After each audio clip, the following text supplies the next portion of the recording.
Hello दोस्तों, welcome to money stocks. तो इस वीडियो के अंदर मल्टीपल स्टॉक्स के बारे में हम लोग बात करेंगे। तो चलिए सबसे पहले हम लोग बात करेंगे डीमार्ट के बारे में, यानी कि एवेन्यू सुपरमार्ट के बारे में हम लोग बात करेंगे। कंपनी का अगर आप आज के दिन का परफॉर्मेंस देखोगे 2.5% की पॉजिटिविटी के अंदर क्लोजिंग नजर आ चुका है। मार्केट का अगर आप आज के दिन का परफॉर्मेंस देखा होगा तो मार्केट के अंदर ह्यूज अमाउंट ऑफ सेलिंग हमें आज के दिन आपको नजर आ चुका है। मार्केट आज के दिन डाउन ट्रेंड था, तो मार्केट के अपोजिट हमें डीमार्ट ने आज के दिन हमें परफॉर्म किया है। तो जो भी कंपनी मार्केट के अपोजिट, अगर मार्केट गिरावट वाला होता है, माहौल होता है, वहाँ अगर आप कंपनी पॉजिटिविटी के अंदर दोस्तों परफॉर्म करे तो उस कंपनी के अंदर कोई ना कोई अपडेट्स होता है, कोई ना कोई पॉजिटिव अपडेट्स होता है। तो डीमार्ट के अंदर भी बहुत ज़्यादा पॉजिटिव अपडेट्स आ चुका है और आने वाले समय के अंदर कंपनी शानदार तरीके से शेयर होल्डर्स को रिटर्न मिल सकता है। चलिए बात कर लेते हैं। तो सबसे पहले अभी हम आ चुके हैं अपडेट्स के ऊपर। ये अपडेट्स अगर आप देखोगे तो 4 घंटे पहले एक अपडेट्स निकल के आए हैं। मोतीलाल ओसवाल के द्वारा हमें टारगेट दिया हुआ है, ब्रोकरेज फर्म के द्वारा टारगेट दिया हुआ है, बाइंग रिकमेंडेशन दिया है डीमार्ट को। टारगेट प्राइस 4,200 रुपए का टारगेट हमें मोतीलाल ओसवाल ने डीमार्ट के अंदर दे चुका है। डीमार्ट का दोस्तों अगर आप परफॉर्मेंस देखोगे तो बेसिकली डीमार्ट रिटेल सेगमेंट से बिलोंग करता है और बहुत सारे इंडियाज के अंदर हमें डीमार्ट के आपको स्टोर्स निकल के आ रहे, और जितने भी दोस्तों स्टोर्स होंगे उनका बिजनेस तो पहले से बहुत अच्छा, जो बिजनेस मॉडल है डीमार्ट का वो बहुत ही अच्छा खासा। इसी के चलते कंपनी को प्रॉफिटेबिलिटी में, यही दोस्तों डीमार्ट की वजह से ही, बिजनेस मॉडल की वजह से डीमार्ट हमें प्रॉफिटेबिलिटी के अंदर ही आपको नजर आ रहा है। ह्यूज अमाउंट ऑफ अच्छा में डीमार्ट दोस्तों लगातार हर एक क्वार्टर के अंदर परफॉर्म करता है। रेवेन्यूज के अंदर देखोगे, इनकम के अंदर देखोगे, अर्निंग पर शेयर के अंदर देखोगे, स्लाइटली मार्जिन के अंदर हमें फॉल नजर आया, लेकिन कोई बहुत बड़ा दोस्तों फॉल नहीं है। अगर आप इस कंपनी का अगर आप दोस्तों बिजनेस मॉडल इनका अगर आप समझेंगे, सबसे पहले जो डीमार्ट एक तो फ्रेंचाइजेस नहीं बांटता, इनका जो डीमार्ट जो स्टोर से वो फ्रेंचाइजेस बिल्कुल भी बांटते नहीं, खुद ये बिजनेस ऑपरेट करते हैं। सेकेंड चीज़ अगर आप देखोगे, ये लैंड खुद लेते हैं, उसके ऊपर खुद कंस्ट्रक्शन करते हैं। पूरा का पूरा जो लैंड के ऊपर जो कंस्ट्रक्शन होता है स्टोर तक, पूरा डीमार्ट खुद दोस्तों करता है। इसके साथ साथ आने वाले फ्यूचर में डीमार्ट कोई खत्म नहीं होने वाला है, क्योंकि इनका बिजनेस बहुत ही अच्छा है और बहुत ही डिस्काउंटेड प्राइस के अंदर ही हर एक कोई भी कंपनी के प्रोडक्ट्स अवेलेबल करके दे देते डिस्काउंट प्राइस के अंदर। तो रिटेलर्स क्या करते, बहुत ज़्यादा डीमार्ट के अंदर विजिट करते, तो इनका बिजनेस तो बढ़ रहा है। बिजनेस के साथ साथ कंपनी का अगर बिजनेस बढ़ेगा तो रेवेन्यूज और नेट प्रॉफिट्स के अंदर भी कंपनी के अंदर जंप आएगा, और साथ में आने वाले फ्यूचर में एसेट वैल्यू भी कंपनी का बढ़ने वाला है। लैंड कॉस्ट, एसेट वैल्यू मतलब लैंड कॉस्ट पकड़ सकते हो। जिस लैंड के ऊपर ये डेवलपमेंट कर रहे, उस लैंड का जो कॉस्ट होता है वो आने वाले 10 सालों में क्या होगा, 15 सालों में क्या होगा, 20 सालों में क्या होगा, आपको दोस्तों पता है। लैंड का कॉस्ट कभी भी कम नहीं होता, लैंड का कॉस्ट हमेशा बढ़ते ही रहता है। तो कंपनी का बिजनेस तो बढ़ रहा है, बिजनेस के साथ साथ कंपनी की जो एसेट वैल्यू है वो भी बढ़ रही है, जो कि बहुत ही ज़्यादा पॉजिटिव हमें डीमार्ट के लिए हो रहा है।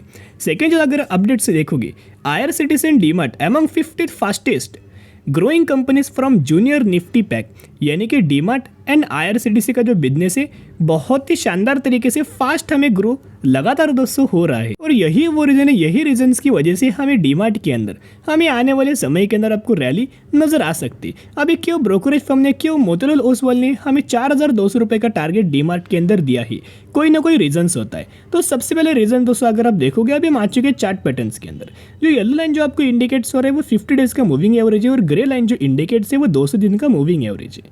तो अगर आप इस लाइन को दोस्तों गौर से देखो, करंटली 3,600 रुपये के आसपास कंपनी ट्रेड कर रहा है। एक तो कंपनी ने 50 दिन का EMS को ब्रेक किया है, और अभी सेकंड कंपनी 200 दिन का मूविंग एवरेज को हमें ब्रेक करने ही वाली है।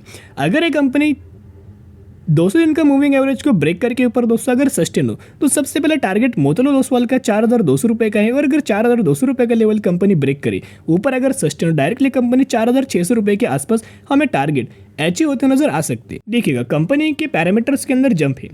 रेवेन्यूज के अंदर अगर आप रिजर्व्स के अगर आप देखोगे 11,500 करोड़, 13,000 करोड़, 15,400 करोड़ लगातार रिजर्व्स के अंदर जंप है। कंपनी का अगर आप बोरिंग्स देखोगे 393 crore, 647 crore, 643 crore, as compared to अगर आप इनका रिजर्व्स देखोगे बोरिंग्स को, तो आप ये बोल सकते हो कि ये कंपनी ऑलमोस्ट हमें डेट फ्री कैटेगरी से बिलोंग करती है। कंपनी का जो फिक्स एसेट है उसकी वैल्यू दोस्तों देखना, यही मैंने आपके साथ शेयर किया था कि कंपनी का एसेट बढ़ रहा है 7,000 करोड़, 9,200 करोड़, 11,300 करोड़। हर एक साल कंपनी का जो एसेट वैल्यू है, लैंड की जो कॉस्ट है, वो लगातार दोस्तों बढ़ने वाली है। तो इसका बेनिफिट हमें डीमार्ट को लंबे समय के लिए आपको नजर आ सकता है। तो जिसकी वजह से अगर आप डीमार्ट के अंदर बाइंग करना चाहते हो, खरीदारी करना चाहते हो, फंडामेंटली कंपनी बहुत ज़्यादा स्ट्रांग है, बाय ऑन स्ट्रेटेजी अप्लाई करके लंबे समय के लिए होल्ड करना। चलिए अभी हम बात करेंगे टीसीएस के बारे में। तो टीसीएस का अगर आप आज के दिन का परफॉर्मेंस देखोगे तो आज एज यूजुअल जिस तरह से मार्केट परफॉर्म करेगा, मार्केट के अंदर सिचुएशन बनेगा, ग्लोबल बेसिस के ऊपर सिचुएशन बनेगा, उसी तरह से आईटी कंपनी हमें रिएक्ट करेगा। विप्रो देखना, टीसीएस देखना, इन्फोसिस देखना, टेक महिंद्रा देखना और भी मल्टीपल कंपनीज देखेगा जो कंपनीज आईटी सेक्टर से बिलोंग करती है।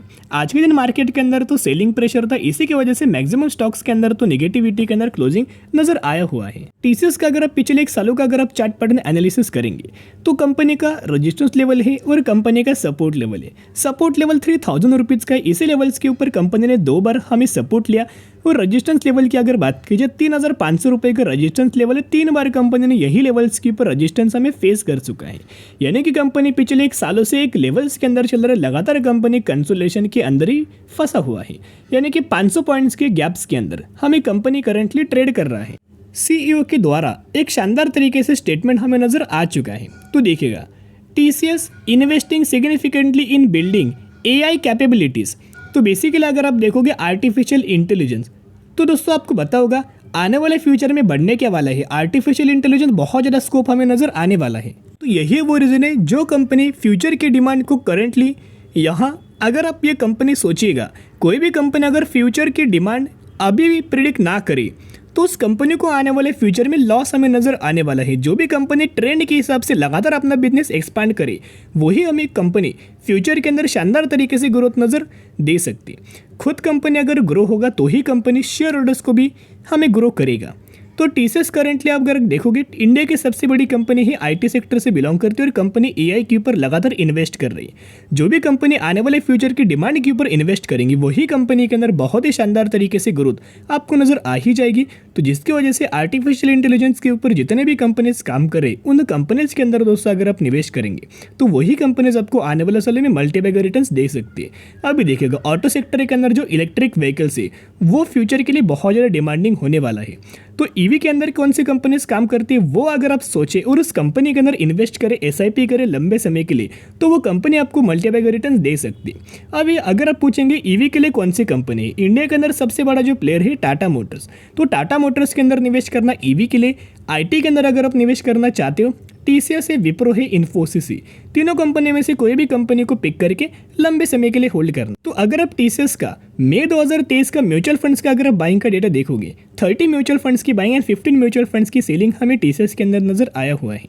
मैक्सिमम अगर आप देखोगे लगातार म्यूचुअल फंड टीसीएस के अंदर बुलिश हमें नजर आ रहे, बाइंग की ओर लगातार सोच रहे हैं। और टीसीएस कंपनी का अगर आप लंबे समय के लिए चार्ट पैटर्न देखोगे तो कंपनी के अंदर 2008 में हमें करेक्शन हुआ था रिसेशन के द्वारा, लेकिन दोस्तों करेक्शन के अंदर जिन लोगों ने निवेश किया होगा उन्हीं लोगों को करंटली कंपनी देखेगा शानदार तरीके से रैली नजर आई। 2020 में करेक्शन हुआ, फिर कंपनी के अंदर शानदार तरीके से रैली आई। कंपनी आपको मौका देती है, लेकिन दोस्तों आपको हर बार मौका नहीं मिलेगा। 5 सालों में, 10 सालों में, 15 सालों में आपको चांस मिलता है। 2008 के बाद डायरेक्टली 2020 में हमें मौका मिला और 2020 के बाद 2023 में मौका मिल रहा है। तो करंटली ये कंपनी हमें डिस्काउंटेड प्राइस के अंदर बिलोंग कर रही है। आने वाले फ्यूचर में कंपनी बड़ी वेल्थ हमें क्रिएट करके दे सकती है और शॉर्ट टर्म बेसिस के ऊपर कंपनी 200 से 250% का रिटर्न प्रोवाइड कर सकती है। तो जितना गिरे उतना बढ़िया मौका है, एज अपॉर्चुनिटीज मान के जरूर लंबे समय के लिए होल्ड कर। तो चलिए अभी हम बात करेंगे अनमोल इंडिया लिमिटेड के बारे में। तो इस कंपनी के अंदर 4:1 रेशियो के अंदर दोस्तों आपको बोनस के बेनिफिट मिलने वाला है। यानी कि अगर आपके पास 1 शेयर होंगे तो 1 के बदले आपको 4 शेयर मिलेंगे और वही एग्जीक्यूशन के बाद आपके पास हो जाएंगे 5 शेयर। तो इसी रेशियो के अंदर आपको बोनस रिगार्डिंग दोस्तों बेनिफिट मिलने वाला है। 1 के बदले आपको 4 शेयर मिलने वाला है अनमोल इंडिया के अंदर। तो कंपनी का अगर आप मार्केट कैप देखोगे 250 करोड़ का माइक्रो कैप कैटेगरी से कंपनी बिलोंग करती है।